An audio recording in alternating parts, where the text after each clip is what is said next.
Hello student, मैं Ranjit sir आपका स्वागत करता हूं सृष्टि यूपी बोर्ड टॉपर्स के ऑनलाइन प्लेटफॉर्म पे। यहां पे मैं आपको फिजिक्स पढ़ाने वाला हूं। हम लोग पिछले क्लास में देखे थे किसी वैद्युत द्विध्रुव के कारण किसी बिंदु पर वैद्युत क्षेत्र की तीव्रता की अच्छी स्थिति, जिसके लिए सूत्र आया था E बराबर 1/4πε0 2πr/r² का होल स्क्वायर। तो कल पिछले क्लास में अच्छी स्थिति देखा गया था। आज हम लोग निरक्षीय स्थिति देखेंगे। निरक्षीय स्थिति के लिए वैद्युत क्षेत्र की तीव्रता क्या होगी, इसके लिए आज हम लोग सूत्र की उत्पत्ति करेंगे।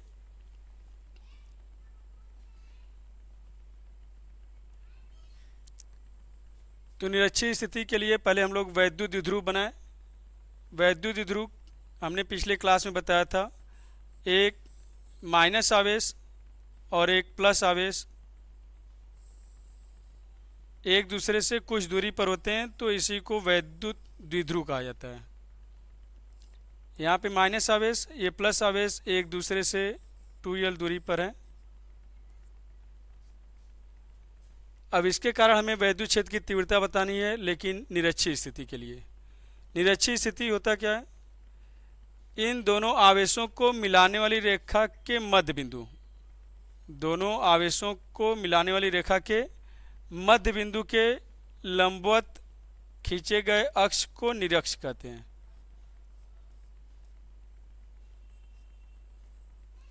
ये जो अक्ष खींचा गया है, दोनों आवेशों को मिलाने वाली रेखा के मध्य बिंदु के लंबवत खींचा गया, इसे निरक्ष कहा जाएगा। इस निरक्ष पे कोई बिंदु लिया जाएगा जिसकी स्थिति इस मध्य बिंदु से r दूरी पर है। इसी बिंदु P पर हम वैद्युत क्षेत्र की तीव्रता ज्ञात करेंगे। तो निरक्ष का मतलब हो गया, दोनों आवेशों को मिलाने रेखा के मध्य बिंदु के लंबवत खींचे गए अक्ष को निरक्ष कहेंगे। ये मध्य बिंदु से r दूरी पर कोई बिंदु P है, इसी बिंदु P पर हम वैद्युत क्षेत्र की तीव्रता निकालेंगे। ऋण आवेश के कारण भी बिंदु P पर वैद्युत क्षेत्र की तीव्रता एक बार निकालेंगे, एक बार धन आवेश के कारण बिंदु P पर वैद्युत क्षेत्र की तीव्रता निकालेंगे, फिर उसके बाद दोनों के कारण परिणामी तीव्रता बिंदु P पर निकाली जाएगी। ये ऋण आवेश बिंदु A पर है और धन आवेश बिंदु B पर है। तो हमने पिछले क्लास में बताया था, वैद्युत क्षेत्र की तीव्रता के लिए सूत्र E बराबर होता है 1/4πε0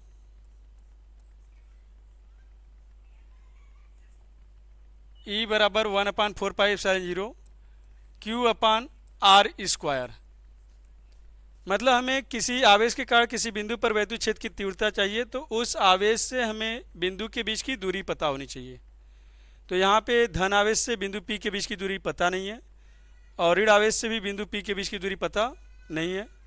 तो हम लोग धन आवेश से बिंदु P के बीच की दूरी निकालेंगे और ऋण आवेश से भी बिंदु P के बीच की दूरी निकालेंगे। ये धन आवेश है, इस धन आवेश के कारण बिंदु P पर वैद्युत क्षेत्र की जो तीव्रता होती है, हमने बताया था धन आवेश के कारण बिंदु P पर वैद्युत क्षेत्र की तीव्रता की जो दिशा होती है वो बाहर की ओर होती है। धन आवेश के कारण किसी बिंदु पर वैद्युत क्षेत्र की जो तीव्रता की दिशा होती है वो बाहर की ओर, बाहर की ओर मतलब आवेश से दूर। इसको EB से दिखाया जाएगा।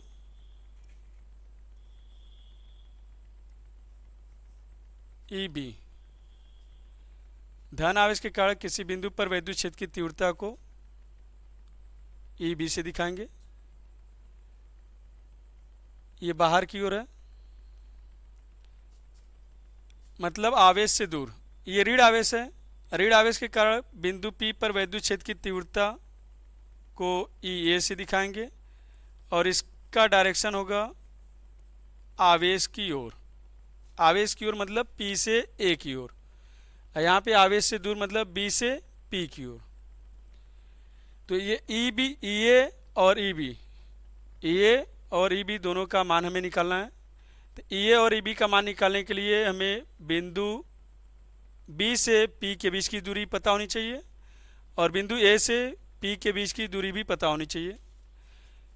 तो सबसे पहले हम लोग बिंदु B से P के बीच की दूरी निकालेंगे।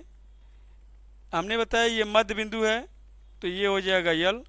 और ये भी होगा यल, और ये आर है, तो ये दिखाई दे रहा है समकोण त्रिभुज। ये लंब, आधार और ये कड़। कड़ पता है कि कड़ी में लिखा जाता है पाइथागोरस के प्रमेय के अनुसार। कड़ बराबर होगा कड़ी में लंब का स्क्वायर प्लस आधार का स्क्वायर, लंब का स्क्वायर प्लस आधार का स्क्वायर। तो बी से पी के बीच की दूरी भी हमें पता हो गई, और ऋण आवेश से बिंदु पी मतलब ए से पी के बीच की दूरी भी निकालने के लिए सेम जैसे इधर वैसे इधर भी, ये भी समकोण त्रिभुज है, लंब है, आधार है, ये कड़ होगा। तो ये दूरी भी पी ए जो दूरी है ये भी आ जाएगी कड़ी में R square plus L square. तो धन आवेश से भी बिंदु पी के बीच की दूरी हमें पता हो गई, ऋण आवेश से भी बिंदु पी के बीच की दूरी पता हो गई। हम लोग धन आवेश के कारण बिंदु पी पर वैद्युत क्षेत्र की तीव्रता निकालेंगे, फिर ऋण आवेश के कारण बिंदु पी पर वैद्युत क्षेत्र की तीव्रता निकालेंगे, फिर उसके बाद दोनों के कारण परिणामी तीव्रता निकाली जाएगी। तो धन आवेश के कारण बिंदु पी पर वैद्युत क्षेत्र की तीव्रता, धन आवेश के कारण बिंदु पी पर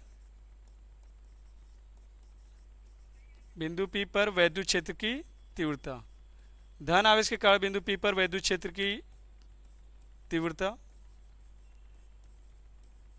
धन आवेश के कारण जो बिंदु पी पर वैद्युत क्षेत्र की तीव्रता होगा उसको हम लोग ई बी से दिखाएंगे। ई बी बराबर 1/4 पाई एप्सिलॉन 0, इसी सूत्र का प्रयोग करेंगे। 1/4 pi epsilon 0, 1/4 pi epsilon 0 Q upon R square. R का मतलब इस आवेश से बिंदु के बीच की दूरी, तो इस आवेश से बिंदु पी के बीच की दूरी है कड़ी में R square plus L square, इसका हम लोग क्या करेंगे होल स्क्वायर। तो कड़ी में R square plus L square, इस पूरे का होल स्क्वायर लिखा जाएगा। अब इसका डायरेक्शन बताएंगे बी से पी की ओर, मतलब बाहर की ओर, बी पी की दिशा में। स्क्वायर से कड़ी हट जाएगी, ई बी बराबर हो जाएगा, ई बी बराबर 1/4 pi epsilon 0, 1/4 pi epsilon 0 Q upon R square plus L square, R square plus L square. Direction B P की दिशा। ये हो गया धन आवेश के कारण बिंदु पी पर वैद्युत क्षेत्र की तीव्रता। इसी तरह हम लोग ऋण आवेश के कारण भी बिंदु पी पर वैद्युत क्षेत्र की तीव्रता निकालेंगे। ऋण आवेश के कारण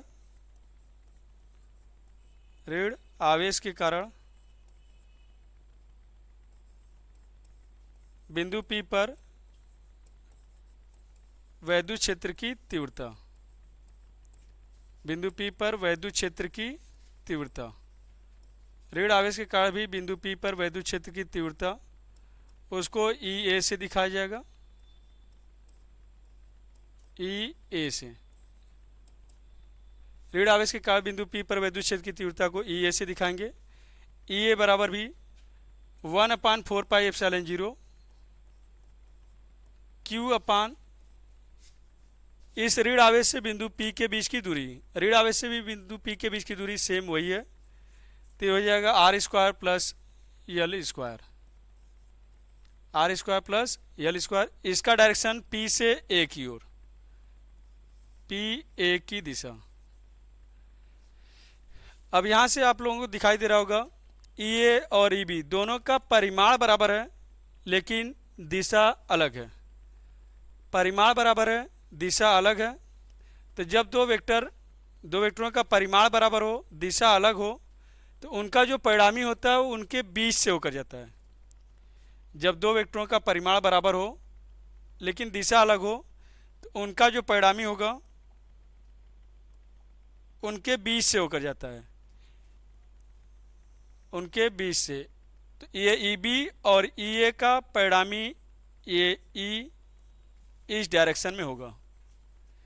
क्योंकि ई ए और ई बी दोनों का परिमाण बराबर है और डायरेक्शन अलग अलग है, तो इसलिए इनका जो परिणामी होगा इनके बीच से होकर जाएगा, तो बीच से होकर जाएगा, उसको ई से दिखाया जा रहा है। यही ई ज्ञात करना है हमें, यही ई हमें क्या करना है, ज्ञात करना है। तो परिणामी तीव्रता ई, अब ये ई निकालना है तो हमें ई बी और ई ए दोनों को ई के डायरेक्शन में लेके जाना होगा, क्योंकि दोनों का डायरेक्शन अलग अलग है। ई बी का भी इधर है और ई ए का इधर है। ई बी और ई ए दोनों को ई की दिशा में लेकर जाने के लिए हम लोग देखेंगे यहाँ पे पी ए और पी बी दोनों भुजा बराबर है, तो ये जो त्रिभुज दिखेगा ये समद्विबाहु त्रिभुज होगा। ये जो त्रिभुज होगा ये कैसा त्रिभुज होगा, समद्विबाहु त्रिभुज। समद्विबाहु त्रिभुज में अगर हम इसको थीटा मान लिए तो ये भी थीटा होगा, क्योंकि बराबर भुजा के सामने के जो कोण होते हैं बराबर होते हैं।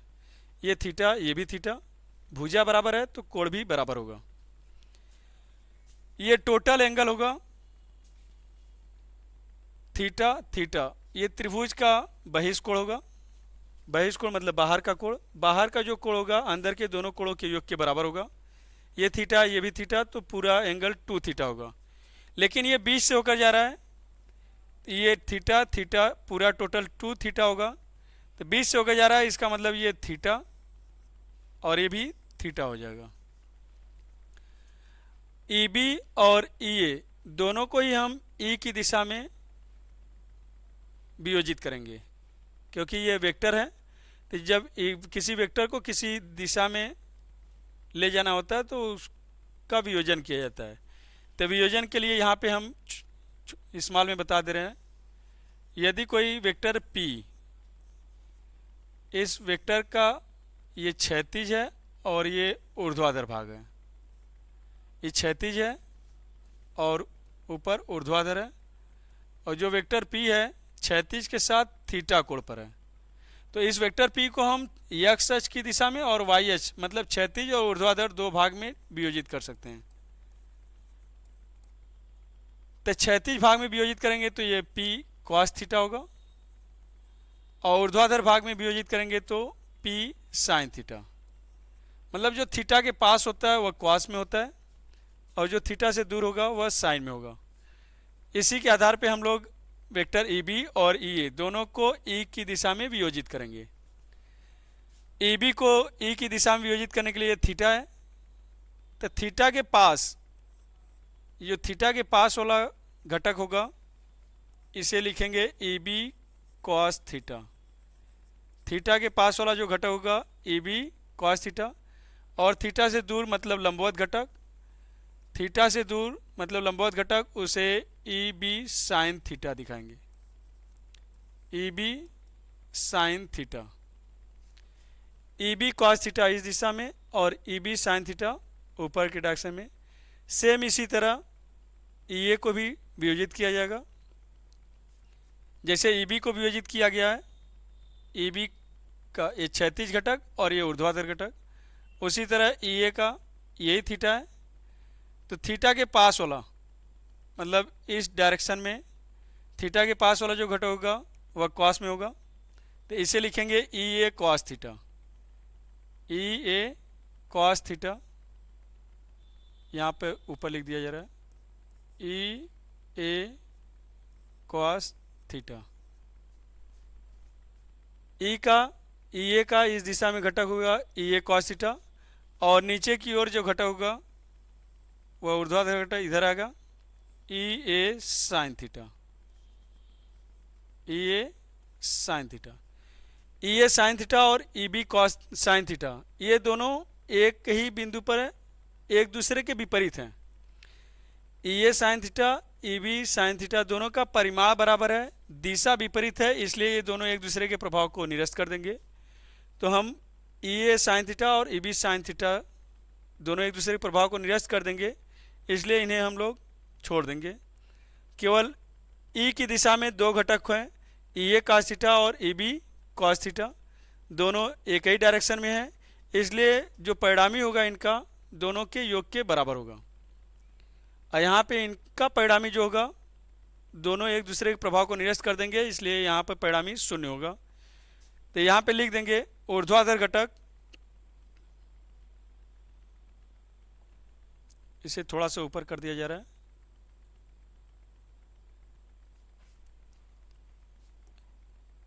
लिखेंगे चूंकि ये साइन थीटा और ई बी साइन थीटा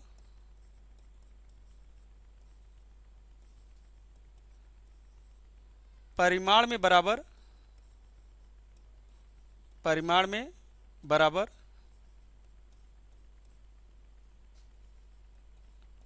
दिशा में विपरीत है, परिमाण में बराबर दिशा में विपरीत है, इसलिए ये दोनों एक दूसरे के प्रभाव को निरस्त कर देंगे।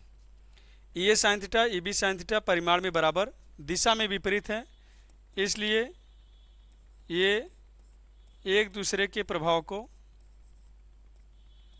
या एक दूसरे को निरस्त कर देंगे, एक दूसरे को निरस्त कर देंगे।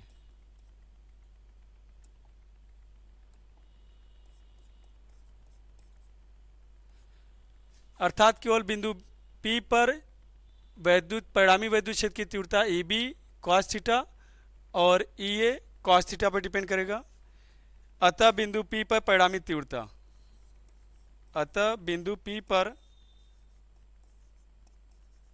बिंदु P पर परिणामी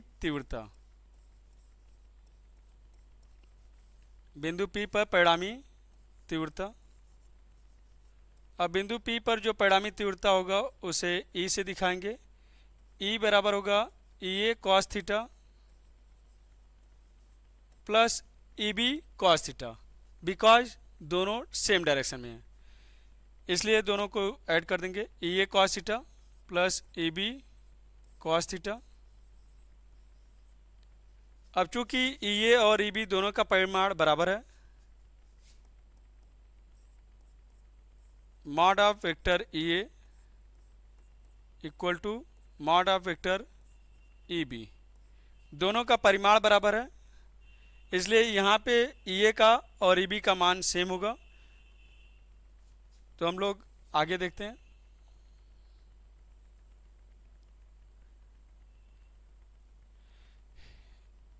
परिणामी तीव्रता E बराबर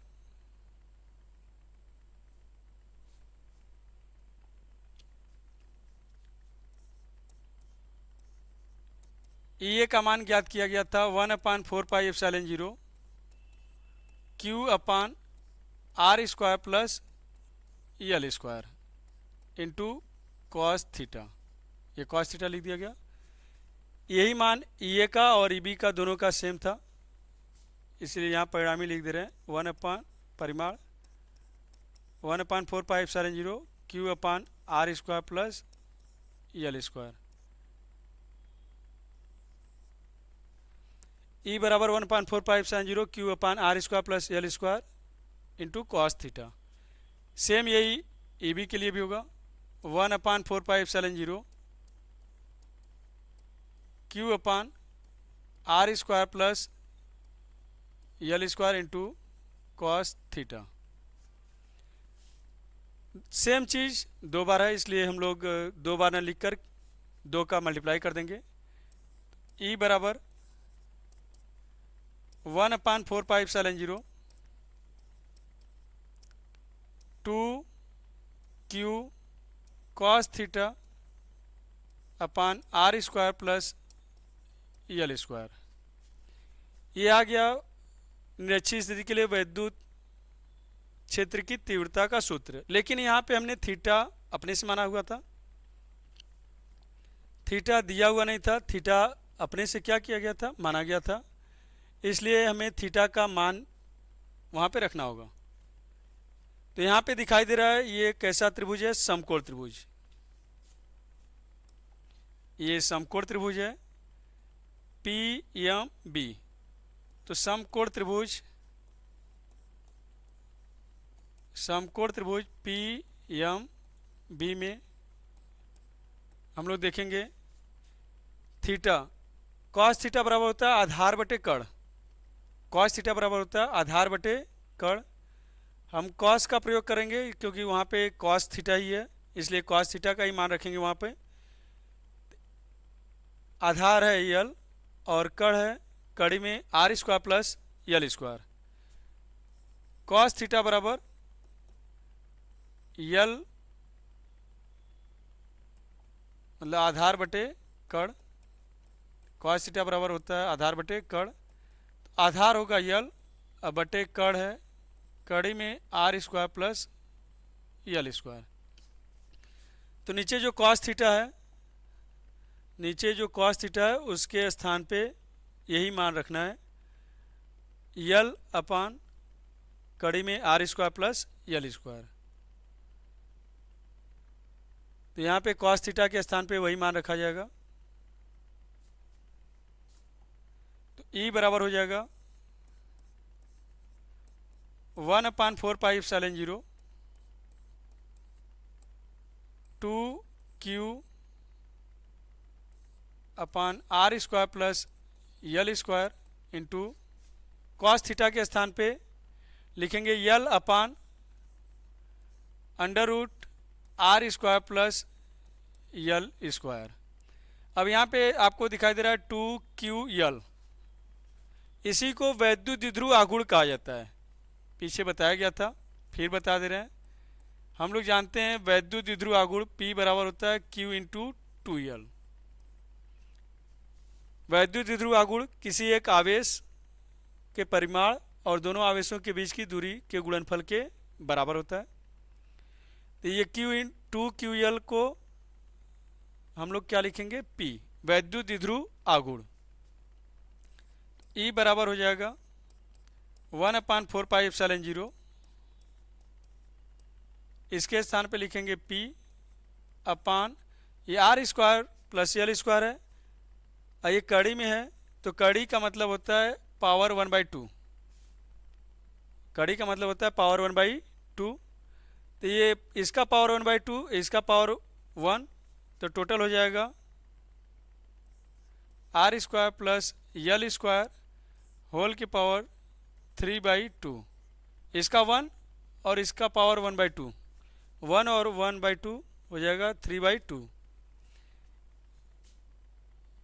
ई बराबर 1/4πε0 P upon R square plus L square whole की पावर 3/2। यही है निरक्षीय स्थिति के लिए वैद्युत क्षेत्र की तीव्रता का सूत्र।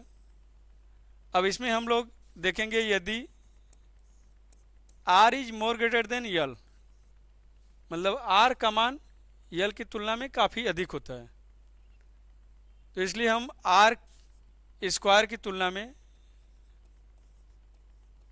R स्क्वायर की तुलना में यल स्क्वायर को नगण्य लेने पर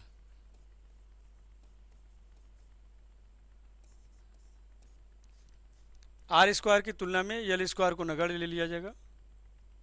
तो ये हो जाएगा E equal to 1/4πε0 P upon R square के पावर 3/2। तो ये पावर से पावर कट जाता है, यहाँ पे 2 से 2 कट जाएगा, हो जाएगा E बराबर 1/4πε0 P अपान आर क्यूब। वैद्युत क्षेत्र की तीव्रता सदिश है, इसलिए इसके ऊपर तीर दिखाया गया। वैद्युत द्विध्रुव आघूर्ण भी सदिश होता है। पिछली क्लास में बताया गया था कि वैद्युत द्विध्रुव आघूर्ण की जो दिशा होती है वह ऋण आवेश से धन आवेश की ओर होती है, ऋण आवेश से धन आवेश की ओर होती है। E बराबर 1/4πε0 P अपान आर क्यूब। ये वैद्युत क्षेत्र की जो दिशा होगी, इसकी दिशा धन आवेश से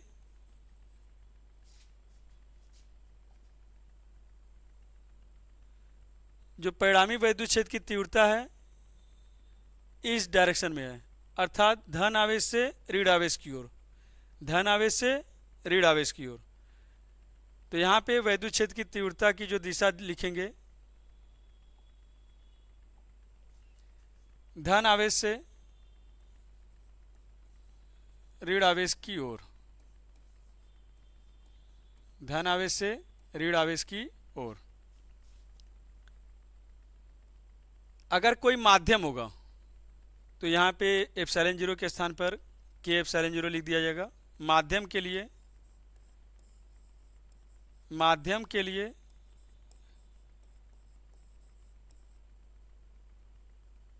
E equal to 1/4 epsilon zero के एप्सिलॉन जीरो। ये निर्वात की वैद्युतशीलता है। एप्सिलॉन जीरो यहाँ पे निर्वात की वैद्युतशीलता है। अगर कोई माध्यम आ गया तो उसके साथ के एप्सिलॉन जीरो लिख दिया जाएगा, इंटू P/R³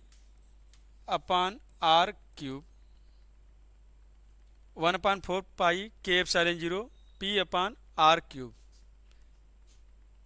ये भी है माध्यम के लिए वैद्युत क्षेत्र की तीव्रता का सूत्र निरक्षीय स्थिति के लिए। E बराबर 1/4 के एप्सिलॉन जीरो P/R³। हम लोग पिछले अध्याय में देखे थे जो अच्छी स्थिति के लिए सूत्र था। अच्छी स्थिति के लिए सूत्र E बराबर 1/4 एप्सिलॉन जीरो 2P/R³। इसका डायरेक्शन था ऋण आवेश से धन आवेश की ओर, ऋण आवेश से धन आवेश की ओर। जबकि निरक्षीय स्थिति के लिए सूत्र है E बराबर 1/4 एप्सिलॉन जीरो P/R³, धन आवेश से ऋण आवेश की ओर।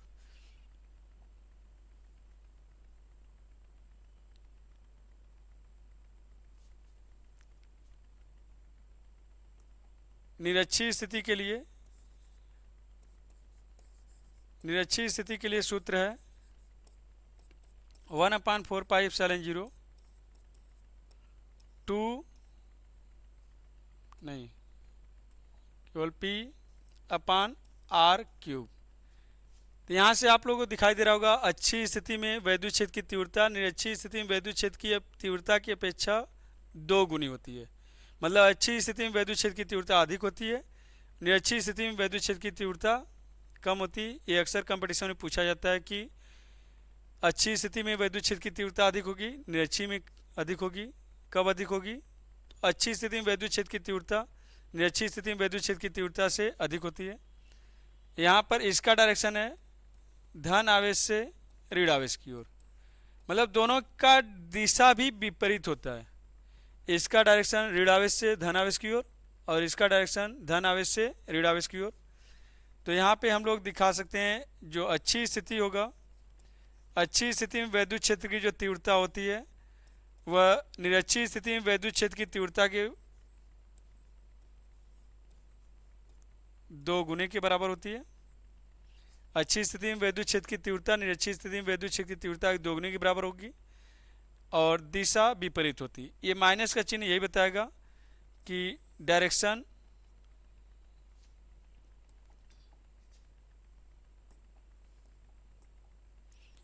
दिशा विपरीत होती है। अच्छी स्थिति में वैद्युत क्षेत्र की तीव्रता निरक्षीय स्थिति में वैद्युत क्षेत्र की तीव्रता के 2 गुने के बराबर, लेकिन दिशा विपरीत होती है। यही है निरक्षीय स्थिति के लिए वैद्युत क्षेत्र की तीव्रता के लिए सूत्र, ये बता दिया गया। ये एग्जाम में इस बार 5 नंबर में आया था, लॉन्ग में था, आप लोग देख भी सकते हैं, इसलिए ये काफ़ी इम्पॉर्टेंट है। आप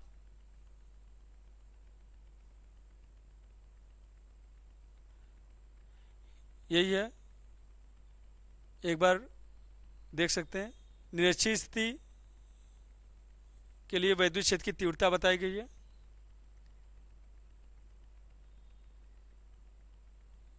निरक्षीय स्थिति के लिए वैद्युत क्षेत्र की तीव्रता बताई गई है जो कि E बराबर 1/4 एप्सिलॉन जीरो P/R³ है। अगर आप लोग चाहें तो इसका स्क्रीनशॉट भी ले सकते हैं।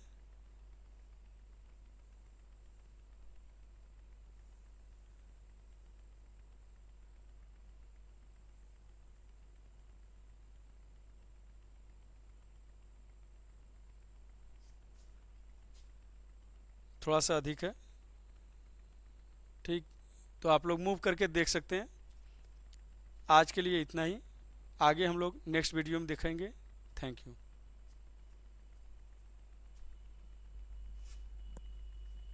कट कर दें।